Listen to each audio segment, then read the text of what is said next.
சென்ற வாரம் பாண்டிய அரசி பாண்டிமாதேவியும் அமைச்சர் குலச்சிறை நாயனாரும் அனுப்பிய ஏவலாட்கள் திருமறைக்காட்டை அடைந்து திருஞான சம்பந்த பெருமானை சந்தித்து பாண்டி நாட்டில் மீண்டும் சைவம் தழைக்க தாங்கள் அங்கே வருகை செய்ய வேண்டும் என்று பாண்டிமாதேவியும் அமைச்சரும் வேண்டுவதாக சொல்ல சம்பந்த பெருமானும் அதற்கு உடன்படுகிறார்.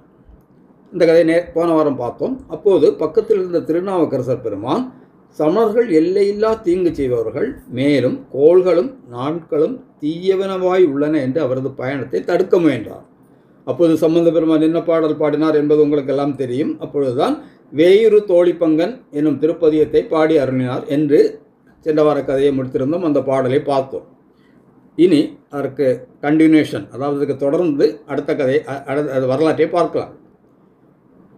சம்பந்த பெருமானின் பதியத்தை கேட்டவுடன் நாவுக்கரசரின் மனம் கொஞ்சம் அமைதியாயிற்று. சம்பந்த பெருமான் அவரை அங்கேயே தங்கியிருக்கும்படி, திருமறைக்காட்டிலே தங்கியிருக்கும்படி சொல்லி பாண்டி நாட்டில் இருந்து வந்த ஏவலாட்களுடன் பாண்டி நாட்டுக்கு புறப்பட்டார். அவர் புறப்பட்ட செய்தியை கேட்டதுமே பாண்டிமாதேவியும் அமைச்சரும் எல்லையற்ற மகிழ்ச்சியுற்று பாண்டிய நாட்டுக்கு தீமைகள் நீங்கி நன்மைகள் வரும் காலம் வந்துவிட்டது என்று உள்ளத்தில் உவகை கொண்டனர். அரசி குலச்சிறை நாயரிடம் சொல்கிறார், சம்பந்தரை உரிய மரியாதையுடன் வரவேற்க ஏற்பாடு செய்யுங்கள் என்று ஆணையிட்டார். குலச்சிறையாரோ இல்லை, தானே நேரில் சென்று சம்பந்தரை வணங்கி வரவேற்று இங்கே அழைத்து வருகிறேன் என்று புறப்பட்டார். சம்பந்த பெருமான் மதுரை நகரில் தனது சிஷ்யருடன் புகுந்தார். அவர் கண்ணில் முதலில் புலப்பட்டது மதுரை என்றால் என்ன? 4 கோபுரங்கள், வானாளாக உயர்ந்த 4 கோபுரங்களை தான் நம் கண்ணில் தெரியும். இப்பொழுது உங்களுக்கு ஒன்றை நினைவுபடுத்தியிருக்கோம். சில காலங்களுக்கு முன்பு, இப்பொழுது இல்லை, சில காலங்களுக்கு முன்னால் நாம் மதுரை நோக்கி பஸ்ஸிலோ ரயிலிலோ பயணம் செய்யும்போது திருப்பரங்குன்றம் தாண்டிய உடனே மதுரை கோபுரங்கள் நம் கண்ணுக்கு புலப்பட ஆரம்பிக்கும். உடனே நாம் சொல்லுவோம், இதோ மதுரை மீனாட்சி சுந்தரர் ஆலயத்தை நாம் பார்க்கிறோம் என்று மனதுக்குள்ள ஒரு பக்தி கெடுத்து ஓடும்.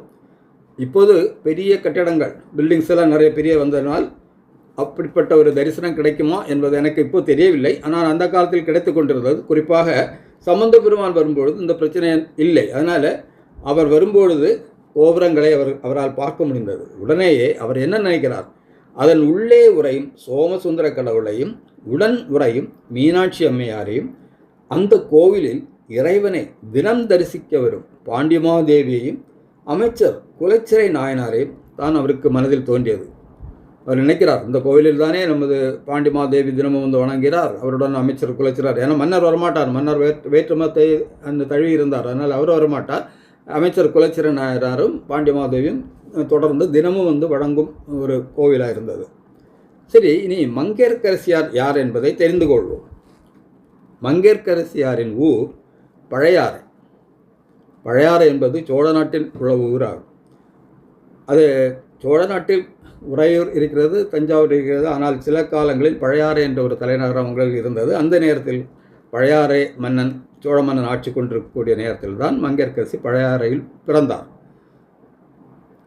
அதாவது சோழ நாட்டின் மன்னனின் மகள்தான் மங்கையர்க்கரசியார்.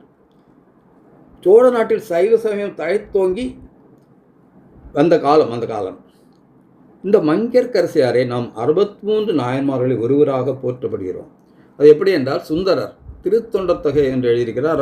63 நாயன்மார்களை பற்றி அதில் எழுதியிருக்கிறார். அதில் 11வது பதியத்தில் வரிவளையால் மாணி என குறிப்பிட்டிருக்கிறார். வரிவளையால் மாணி 11 தில்லைவாழ் அந்த அனர்த்தம் அடியார்க்கு மடி என்ற பாடல் பார்த்தால் அது கடைசி பாடல் 11வது பாடலில் இந்த வரி வரும். 11வது பாடலில் அப்படி பாடியிருக்கிறார். இவர்தான் வளவர்கோன் பாவை என்பதை மிகவும் விளக்கமாக சொல்லிடலாம்.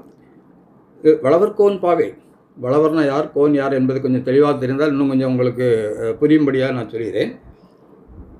தமிழ் மன்னர்கள் என்றாலே தெரியும். சேர மன்னன், சோழ மன்னன், பாண்டிய மன்னன் 3 மன்னர்கள் இருந்தார்கள்.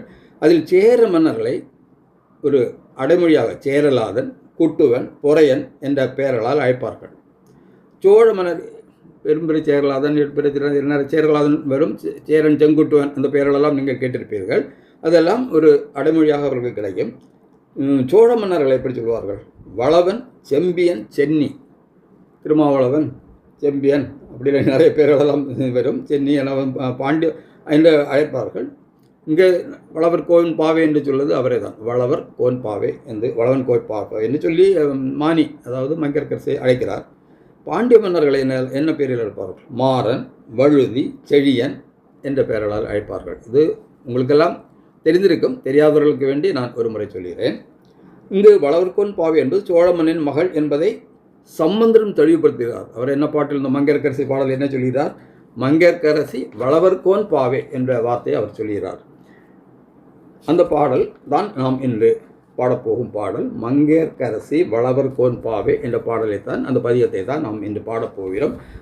அதன் பொருள் மிகவும் எளிமையானது. அதை வேண்டுமானால் சொல்லிவிடலாம். சொல்லிவிட்டு பாடுவதற்கு எளிமையாக இருப்பதற்காக இந்த பாடலை சொல்லலாம்.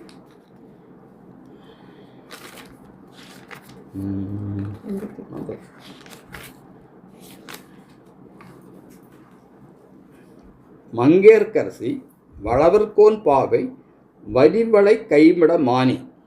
வரிவளை, வளையல்கள் வரியாக கையில் அணிந்த மானி. பங்கைய செல்வி.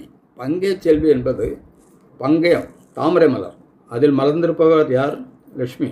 அதாவது லட்சுமிகரமான தோற்றத்தை உடையவள் இந்த மங்கையர்க்கரசி என்பது தான் பங்கைய செல்வி. அது மட்டும் இல்லை, பாண்டிமாதேவி. பாண்டிய மன்னனின் அரசியாக இருக்கிறதுனால் அவர் பாண்டிமாதேவி என்று அழைக்கப்படுகிறார். அவர் என்ன செய்கிறார்? பணி செய்து நாள்தோறும் பரவ, தினமும் திருப்பணி செய்து வரக்கூடியது. யாரை பணி செய்கிறார்? பொங்கழல் உருவன். பொங்கழல் உருவன் என்றால் நெருப்பை போன்ற நிறமுடைய உருவத்தை உடையவன் என்று பொருள். பொங்கழல் உருவன் பூதநாயகன், பூதகணங்களுக்கெல்லாம் தலைவன். 4 வேதமும் ரிக், யஜுர், சாம, அதர்வன என்ற 4 வேதமும் அதன் பொருளுமாய் இருக்கக்கூடிய இறைவனின் அருகே எப்படி இருக்கிறார்? அங்கேயர்கண்ணி, மீனை போன்ற. அங்கேயர்கண்ணி என்பது மீனை போன்ற கண்களை உடையவளை அங்கேயர்கண்ணி என்று அழைக்கிறார்.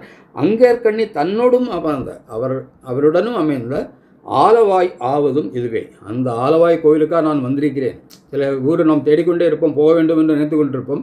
நேரில் அந்த ஊரை பார்க்கும்போது நமக்கு ஒரு சந்தோஷம், மகிழ்ச்சியெல்லாம் வரும். அந்த ஒரு வகையில் தான் சம்பந்தர் அந்த கோபுரத்தை பார்த்து, அந்த கோவிலை பார்த்த உடனே அந்த ஆலவாய் கோவிலுக்கு நானும் வந்திருக்கிறேனே, என் பாதம் இந்த இறைவன் இருக்கும் கோவிலில் வந்து வந்திருக்கிறதே என்று ரொம்ப ஒரு மகிழ்ச்சியுடன் பாடிய பாடல் தான் இந்த மங்கையர்க்கரசி வளவர்கோன் பாவை என்ற பாடல்.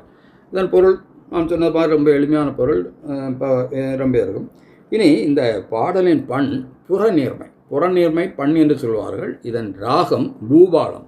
பூபாலராகம் என்பது காலையில் பாடக்கூடிய ராகம். காலையில் ஒரு அமைதியான பொழுதில் சூரியன் உதிக்கும் போது, கதிரவன் எழும்போது நாம் பாடக்கூடிய ஒரு ராகம் தான் பூபாலம். இந்த பாடல் அந்த ராகத்தில் தான் அமைந்திருக்கிறது. அதை பாடி பார்க்கலாம்.